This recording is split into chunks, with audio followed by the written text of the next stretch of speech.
नमस्कार, कशिश न्यूज के special bulletin ground zero में आपका स्वागत है। आपके साथ मैं हूं करिश्मा। इस स्पेशल बुलेटिन में हम आपको गांव से लेकर शहरों तक की खबरों से रूबरू करवाते हैं।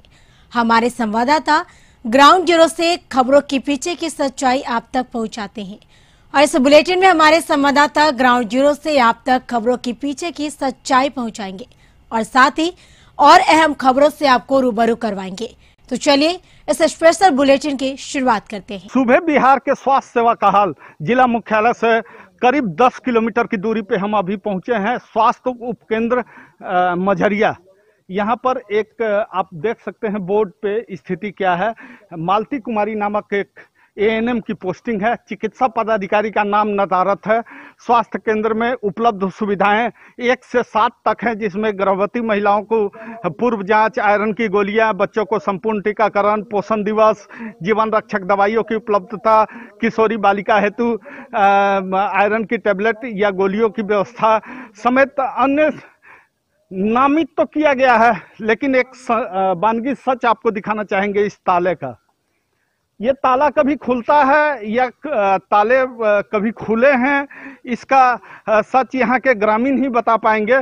और इस हॉस्पिटल के कैंपस की अगर हम लोग बात करें तो आप देख सकते हैं बालू का ढेर, साथ ही साथ अलग अलग तरह के यहाँ पर जो एसेट्स हैं या जो ग्रामीण अब इसको अपना सुविधा अनुरूप सामानों के रूप में यहाँ पर इस्तेमाल कर रहे हैं।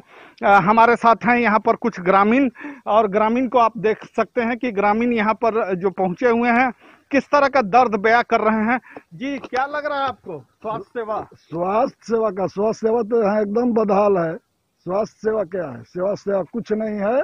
और यहाँ पर तो उग्रवादियों द्वारा, दबंगों द्वारा बालू रखा गया है, हरेठा रखा गया है, पेड़ लगाया गया है। क्या है? स्वास्थ्य सेवा कुछ नहीं है। अगर इस हॉस्पिटल के इतिहास की हम लोग बात करें तो किस तरह का इतिहास रहा है इस हॉस्पिटल का? कब से स्थापना हुई है? ये स्थापना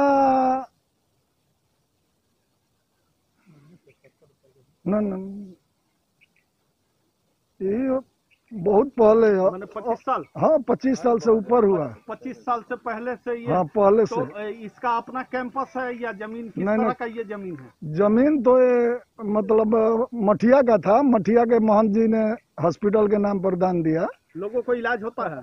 लोगों का इलाज नहीं होता है। लोगों का इलाज कहाँ होता है? कुछ नहीं होता है। और भी ग्रामीण है, उन लोगों से पूछ लिया जाए। जी, क्या लग रहा है? ये लगने से क्या लगे, भविष्य अंधकारमय ही दिख रहा है। हम लोग जब बच्चे थे तो बिल्डिंग बन रही थी, और जब हम लोग 30-40 साल उम्र पार हो गया हम लोगों का, और हमारे आने वाला पीढ़ी भी लगता है कि यही देखेगा। और ना कभी ये इसका ताला खुलेगा, न यहाँ का व्यवस्था सुधरेगी। व्यवस्था सुधरेगी, बड़ा दर्द है लोगों में। हमारे साथ एक हैं यहाँ स्थानीय ग्रामीण। पूरा इतिहास, भूगोल इस हॉस्पिटल का, कितना लोगों को सुविधा मिलती है जानते हैं? देखिए, हॉस्पिटल के माध्यम से स्वास्थ्य सुविधाएं तो जीरो हैं। कुछ दिनों से या कुछ महीनों से कहिए तो कोरोना की वैक्सीन लगाने के लिए टीमें यहाँ आती हैं, यही सच है। और जो टीकाकरण के लिए बच्चों के लिए जो एएनएम आती हैं, कभी सप्ताह में 2 बार जैसे नियमित रूप से हो सकता है आती है, नहीं भी आती। लेकिन मेन जो मुद्दा है, ग्रामीणों के लिए सर्दी बुखार जुखाम भी हो तो अगर आप सदर अस्पताल जाते हैं तो दिन भर की आपकी मजदूरी, दिन भर का समय और जाने आने की जो दिक्कतें हैं, तो ये समझिए आप कि इतनी बड़ी व्यवस्था सरकार के माध्यम से लाखों रुपए खर्च करके बनाई गई है कि जहां पर ग्रामीणों को स्वास्थ्य सुविधाएं पहुंचाई जाए। आज तक लगभग 30 से 40 साल, जैसे चाचा जी कह रहे थे, कि इतना समय काल बीतने के बाद भी अगर सही से सर्दी बुखार जुखाम की भी दवा, सर दर्द की भी नहीं मिलती है। टेस्ट हुआ? कोरोना की टेस्टिंग यहाँ नहीं हुई है। कितने लोगों की आपके पंचायत में अब तक जांच हुई है?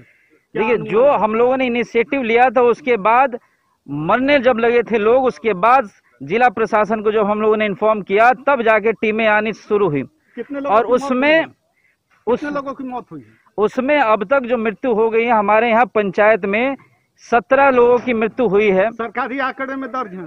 अब सरकारी आंकड़े में दर्ज है या नहीं है वो तो उस पर तो हाई कोर्ट के माध्यम से विवाद चल रहा है। मैं उसमें ज्यादा क्या कहूँ आपसे। आप बहुत भली भांति जानते हैं कि आंकड़े किस प्रकार से छुपाए गए हों, चाहे गंगा घाट के किनारे के हो या फिर यहाँ के।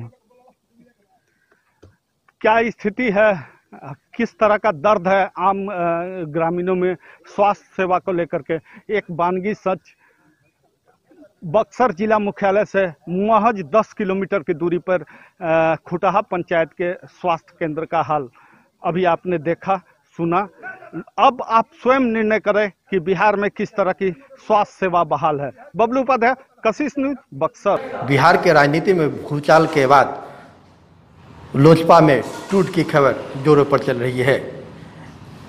जिस तरह से बिहार में विधानसभा चुनाव में लोजपा का योगदान था कि जदयू को हराना है, यह संकेत पूरे बिहार के युवाओं में भी था।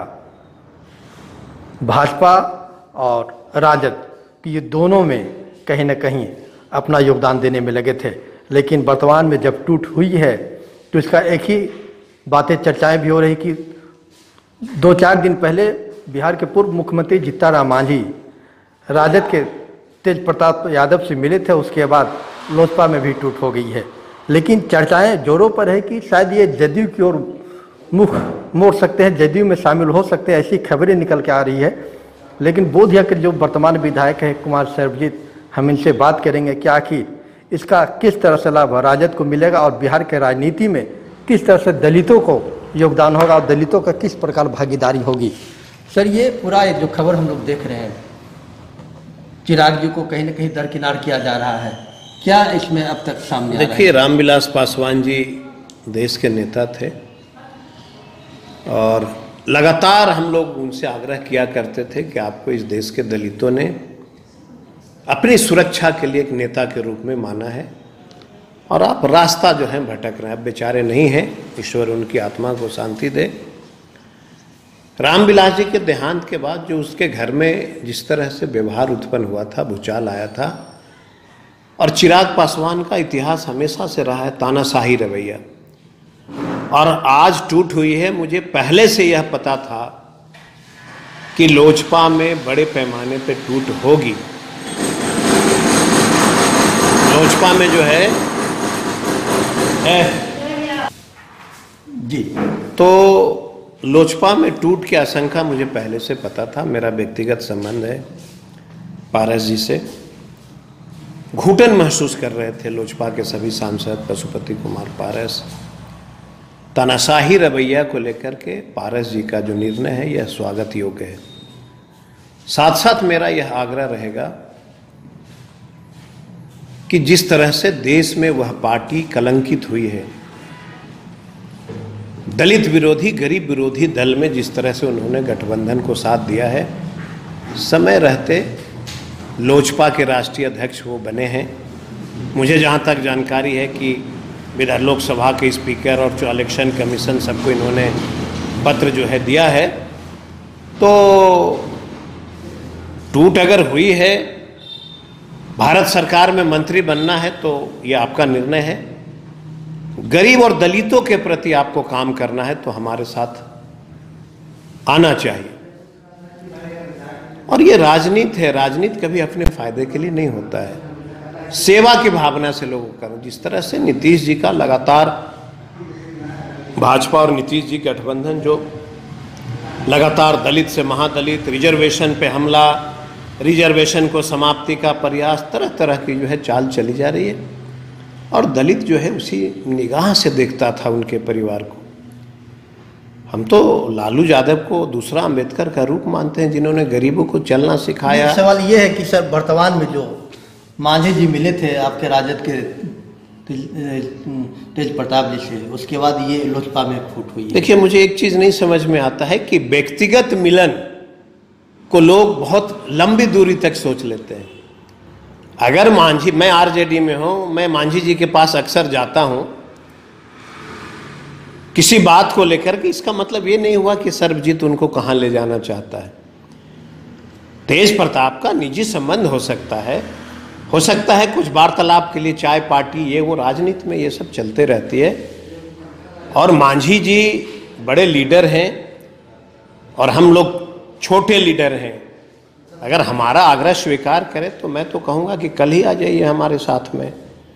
चूंकि आप उस दल में शामिल हैं जहां पे हम दलितों के ऊपर लगातार हमला हो रहा है, हम दलितों को लगातार रिजर्वेशन को समाप्त की जा रही है, तो दलित का एक तरफ बात करेंगे और एक तरफ दलितों की रिजर्वेशन को समाप्ति करने में साथ देंगे, मुझे लगता है कि इस देश के और बिहार के दलितों को तो कतई ये लोजपा में जो टूट हम लोग जो देख रहे हैं, जो लोजपा की जो खबरें आई है, आपका ये आपके पिताजी से भी लोजपा का अच्छा संबंध रहा, दलितों के एक नेता के रूप में जाने जाते थे रामविलास पासवान, अब उन नेता को क्या हो गया, उस परिवार में क्या हो गया, अंधेरा? देखिए, मेरे पिताजी तो बहुत कम समय के लिए साथ में थे, मैं था, और जो मैं व्यवहार जो हमने देखा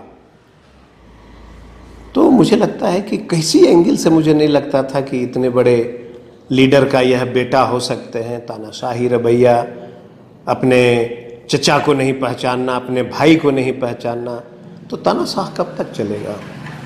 चौकी नहीं, ये कोई पशुओं का तबेला नहीं या जलावन रखने की जगह नहीं। जी हाँ, ये है स्वास्थ्य केंद्र जो बराड़ी विधानसभा के अंदर आता है। जी हाँ, हम बात करें बराड़ी विधानसभा के 3 और 4 स्वास्थ्य केंद्रों का, जिनका हाल अभी बहुत ही बुरा है। कोरोना काल में जो स्वास्थ्य सुविधा बेहतर देने के लिए सरकार स्वास्थ्य केंद्र का और उप स्वास्थ्य केंद्र को बेहतर चिकित्सा उपलब्ध कराने का दावा तो कर रही है, लेकिन इसकी ज़मीनी हकीकत क्या है वो आज आप इस पूरी कहानी को जब देखेंगे तो आपको पता चल जाएगा। जी हाँ, ये है समेली और चांदपुर, दीरा चांदपुर और कुरसेला प्रखंड का स्वास्थ्य केंद्र। कहीं पे तो पशुओं को बांधा गया है, कहीं जलावन रखने की जगह है, तो कहीं भूत बंगला बन चुका है। लगभग 1 दशक पहले बने सभी जो प्राथमिक स्वास्थ्य केंद्र है, कहीं की स्थिति पूरा भूत बंगला बना हुआ है, तो कहीं का भवन चकाचक है, लेकिन ना तो उसमें डॉक्टर आते हैं ना मरीज आते हैं। ये लगभग जो है 10 साल पहले बना था और ये सलेमपुर ग्राम में पड़ता है और ये पूरा समेली प्रखंड और खैरा पंचायत के एक ही एकलौता ऐसा है जो ये मतलब जो है ना यहाँ पे चालू है। कभी खुला था क्या? नहीं, ये बंद है अभी। मतलब कब जब ये बन के तैयार हुआ था क्या खुला था उस समय? नहीं, 4-5 दिन के लिए खुला था और टेबलेट उबलेट बांटा था, फिर उसके बाद जो बंद है और अभी तक ही बंद है। इसमें तो सामान वगैरह भी लगाया गया होगा?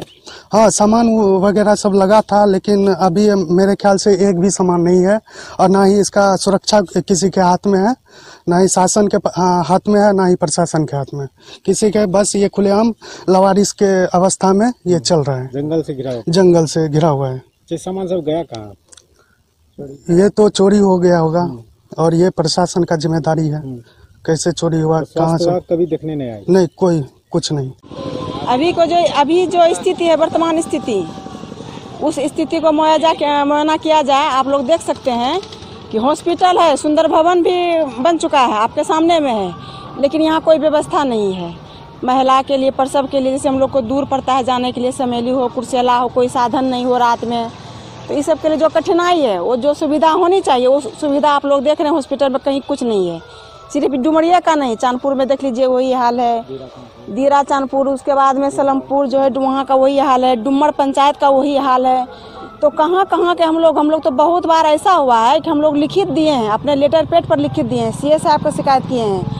हम लोग जहाँ तक अपना मेहनत हो चल बन सका है, 10 साल से यहाँ पर जिला पार्षद हैं लगातार, लेकिन सभी जगह शिकायत किए हैं, लेकिन अब तक में कोई सुधार नहीं हुआ है। ऐसा व्यवस्था है कि पूरा स्वास्थ्य व्यवस्था बेहतर है, इलाज हो रहा है लोगों का। देखिए, सरकार जो बोल रही है और जो आप लोग यहाँ वर्तमान में देख रहे हैं, तो मिला सकते हैं इसमें क्या फर्क है, क्या अंतर है। बोलने से और करने में बहुत फर्क है। क्या लगता है कागज पर चल रहा है अस्पताल? पूरा कागज पर चल रहा है, जमीनी कुछ है ये नहीं है, न दवाई का व्यवस्था है, न यहाँ कोई डॉक्टर है, न कोई कुछ है। आप लोग देख सकते हैं। कौन दोषी है इसका दोषी हम किसको, इस व्यवस्था का दोषी है, यहाँ की जो राज्य का जो सरकार है वो दोषी है। क्या मांग क्या करते हैं? मांग करते हैं हम लोग यहाँ व्यवस्था दे, यहाँ डॉक्टर दे, यहाँ दवाई उपलब्ध हो, जो कि रात में हम लोग को डिलीवरी पेशेंट का कोई साधन नहीं हो सकता है तो हम लोग यहाँ पर भी आ सकते हैं। ये सब साधन होने चाहिए। तो ऐसे में कोरोना काल में जो सरकार दावा कर रही है बेहतर स्वास्थ्य चिकित्सा उपलब्ध कराने की, उसकी जमीनी हकीकत इन देखकर पता चल पाता है। और सबसे बड़ी बात कि हम बरारी विधानसभा के जो इंचार्ज उप स्वास्थ्य केंद्रों की बात कर रहे हैं, इस बरारी विधानसभा से जो विधायक हैं वो जदयू के विजय सिंह हैं। तो ऐसे में जब जदयू के विधायक जो बरारी विधानसभा के विधायक उनसे जब इस बाबत सवाल पूछा गया तो उन्होंने गोल मटोल जवाब देते हुए कहा कि सिविल सर्जन से उन्होंने बात की है, जल्द ही इन स्वास्थ्य केंद्रों में डॉक्टर उपलब्ध कराए जाएंगे। कि खैरा है, चांदपुर है या मोहना चांदपुर बरारी में है, तो ये जितने जगह पीएससी बने हुए थे हमने बहुत बार सीएस से आग्रह भी किया है कि उसमें डॉक्टर, उसमें नर्स की व्यवस्था की जाए ताकि ग्रामीणों का इलाज वहीं पर हो सके। ऐसे समेली प्रखंड में राज्य सरकार के द्वारा, बिहार सरकार के द्वारा वहाँ सीएससी का भी निर्माण कराया गया है। बहुत सब बिल्डिंग सभी जगह, सभी प्रखंडों में कराया गया और समेली में भी है। वहाँ पे भी अभी पुनः राज्य सरकार ने निविदा के माध्यम से डॉक्टर का बहाली की है, वहाँ पुनः एक डॉक्टर का भी बहाली हुआ है। तो लेकिन पीएससी के जो स्थिति आपने बताया तो निश्चित आपके सामने ही अभी हमने सीएस से बात की है।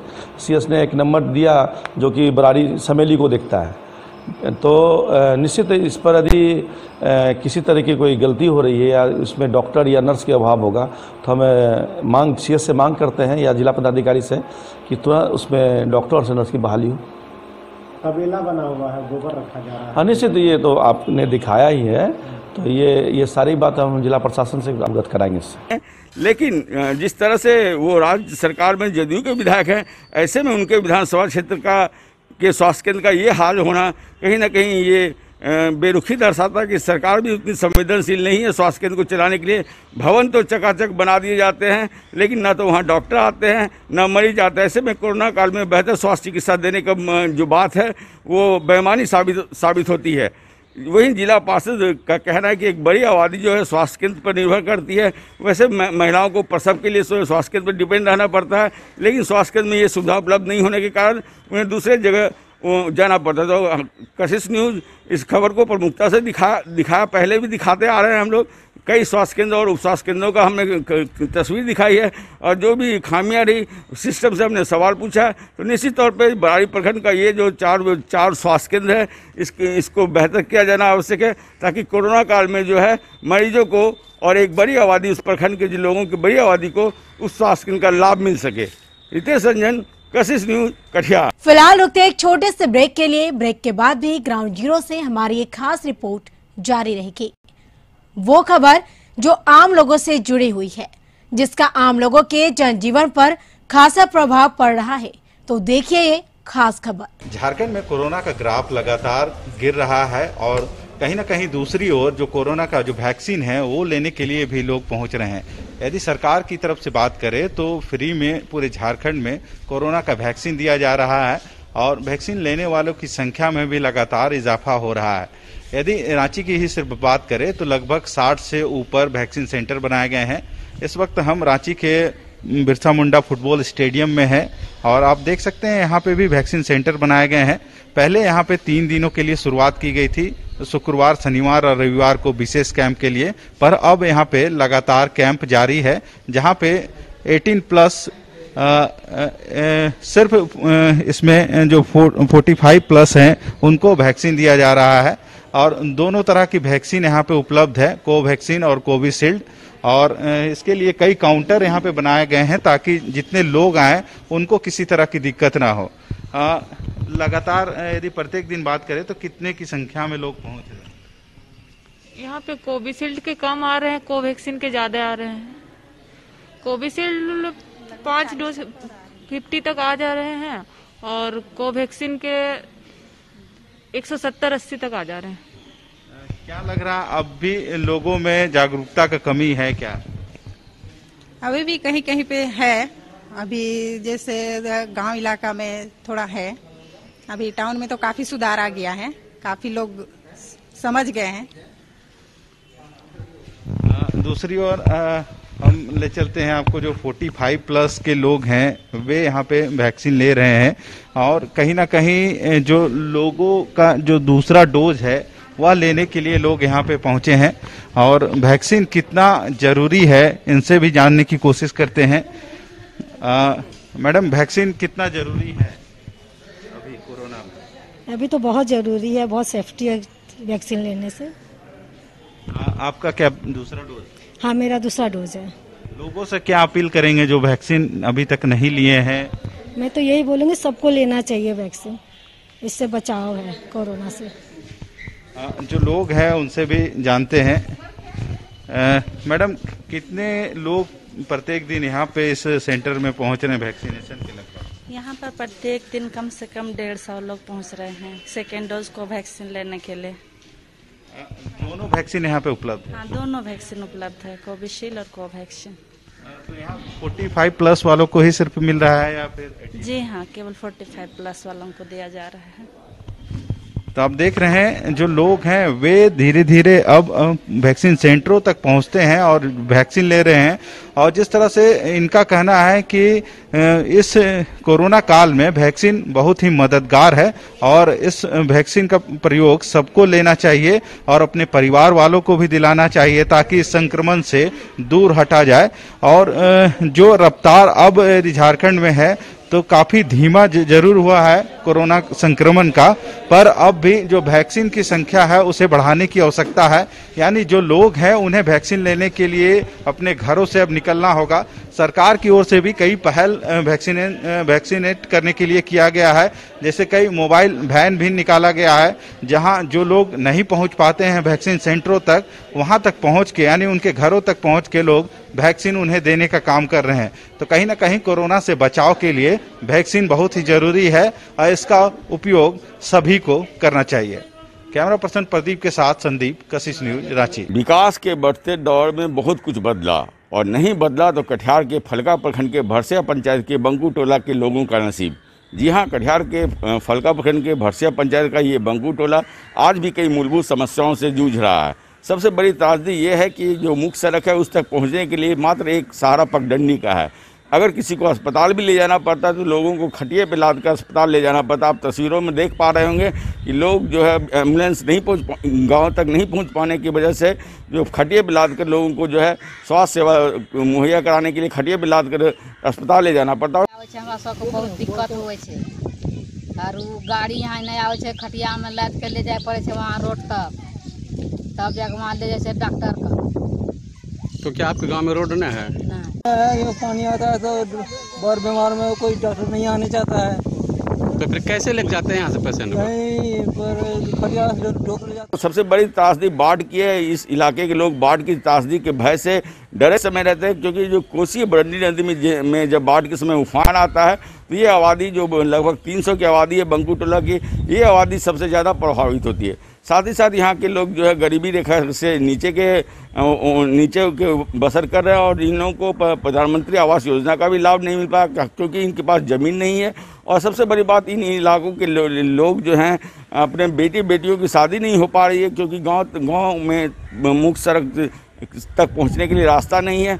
ऐसे में यहाँ की जो आबादी है मूलभूत समस्याओं से जूझ रही है। तो कहीं न कहीं ज़रूरत है जनप्रतिनिधियों को नजर इनायत करने की, राज्य सरकार को इस इलाके पर भी ध्यान देने की। हालांकि आबादी तो छोटी है लेकिन कहीं न कहीं जो मूलभूत समस्या है उससे दूर है, जूझ रहे हैं यहाँ के लोग और विकास की रोशनी से महरूम हैं। फलका से अपने सहयोगी एडी खुशबू के साथ रितेश रंजन, कशिश न्यूज, कटिहार। कोरोना की दूसरी लहर गांव तक अपना पैर फैला चुकी है। हालांकि कोरोना की रफ्तार कम हो गई है लेकिन स्वास्थ्य व्यवस्था जो है बद से बदतर। समस्तीपुर जिला के अंतर्गत उजियारपुर प्रखंड के गांवपुर पंचायत इन दिनों कोरोना संक्रमण की चपेट में है। वहीं इस गांव में टीकाकरण की रफ्तार भी धीमी होने के साथ लोग टीकाकरण नहीं करवा पा रहे हैं। लोगों में मानना है कि टीका लेने के बाद मौत हो जाती है। मई महीने में लगभग 15 से 20 लोगों की मौत हो चुकी है। लोगों की मौत सर्दी, खांसी, बुखार व सांस लेने के तकलीफ के कारण हुई है। वहीं गांव की महिला संगीता देवी बताती है कि टीका लेने के बाद गांव के कई लोगों की मौत हो गई है। इसी डर से टीका नहीं लिए हैं अब तक। यही डर हो गया कि टीका लेने से आदमी मर जाते हैं, मौत हो जाते हैं, बीमार पड़ जाते हैं। इसी डर से हमारे हम लोग भी नहीं लिए। उसी गांव की महिला सुमन देवी व उसका पति बताता है कि हमारी सास को पहले से कोई बीमारी नहीं थी लेकिन टीका लेने के बाद वो बीमार पड़ गई और 15 दिनों बाद उसकी मौत हो गई। हम लोग इलाज के लिए अलग अलग अस्पतालों में भी गए लेकिन उसकी मौत हो गई। और टीका नहीं लिए। क्यों नहीं लिए? सास लेलखिन तो सीरियस हो गए, गुजर गेलखिन 15 दिन में। कोनो बीमारी नहीं उनका रहे। तो कोई जिला लिए हैं? जी नहीं लिए। क्या कारण था? का है जी 10 तारीख को जो है सो 10 अप्रैल को मम्मी लिए इंजेक्शन, उसके बाद 25 अप्रैल तक जो है सो गुजर गए। अच्छा। इसके डर से हम लोग नहीं लिए सुई। क्या दिक्कत हुआ? जो उसको कोई दिक्कत नहीं, कोई बीमारी भी नहीं था। सुई लेने से पहले कोई बीमारी नहीं था, बिल्कुल सुरक्षित था। जैसे हम लोग रहते हैं सब परिवार वैसे रहे हैं। इस गांव के लोगों का बताना है कि टीका लेने के बाद 2 से 3 लोगों की मौत हो गई। कुल मई महीने में लगभग 15 से 20 लोगों की मौत कोविड के सिम्टम से हुई है। पर स्वास्थ्य विभाग की उदासीनता तो देखिए, यहाँ जांच के लिए भी नहीं पहुंच पाई है। ये है कि यहाँ पर जो है गांवपुर पंचायत में जो है से 9 और 10 का जो है से शिविर लगी थी स्कूल पर। वहाँ कुछ लोग टीका लिए, टीका लेने के बाद कुछ आदमी बीमार पड़ गए। उस परिस्थिति में जो है से कुछ आदमी की मृत्यु हो गई। किस कारण मृत्यु हुआ इसकी कोई जांच पड़ताल नहीं हुई। यहाँ की जनता में भयभीत हो गए लोग कि यानी टीका लेने से ही मृत्यु हुई है या टीका लेने से हम बीमार पड़ गए, जो कि बात इतनी फैल गई समाज में कि उस डर से जो है यहाँ की जनता टीका लेने से इनकार है। और इसके लिए कोई सरकार की तरफ से जागरूक नहीं की जा रही है, जिस अभाव में लोग टीका नहीं ले रहे हैं। वह इस गांव में एक उप स्वास्थ्य केंद्र भी है जो वर्षों से बंद पड़ा है। देखिए, स्थानीय स्तर पर जागरूकता के लिए कुछ विशेष पहल नहीं किया गया है। शुरू में एक आध बार जो शिविर लगा उसमें आशा के द्वारा सबके परिवार के माध्यम से खबर दिया गया सबके परिवार, लेकिन लोग नहीं गए। उसके बाद 1-2 बार यहाँ कैंप लगा जो बिल्कुल जीरो रहा, मतलब कोई एक भी लोग वैक्सीन लेने नहीं गए। और यहाँ इतना डर का माहौल बना हुआ है, इतना डर का माहौल बना हुआ है कि मतलब जानिए कि 20 अप्रैल से 30 मई के बीच हमको लगता है कि सिर्फ गांवपुर पंचायत में 20 से 25 लोगों का भिन्न भिन्न कारण से मृत्यु हो गया। और ये मृत्यु का सही जांच नहीं हुआ, जिससे और डर का माहौल जो है पूरे पंचायत में बन गया। और हम आपके माध्यम से हम सरकार से मांग भी करते हैं कि जो 20 अप्रैल से 30 मई के बीच जो जिनका मृत्यु हुआ उनका मुआवजा हो, उनके परिवार से मिल कर के जाँच हो, जो ये डर का माहौल समाप्त हो सके। और जागरूकता करके जैसा सरकार के द्वारा आप लोगों के द्वारा मतलब घुमा जा रहा है, बताया जा रहा है कि टीका लें, तो सरकार के द्वारा इस पर अगर बेहद पहल हो तो ये और कारगर हो सकता है। हमको लगता है कि आप लोगों का जो मेहनत है वो और सफल हो सकता है और हम लोग बच सकते हैं।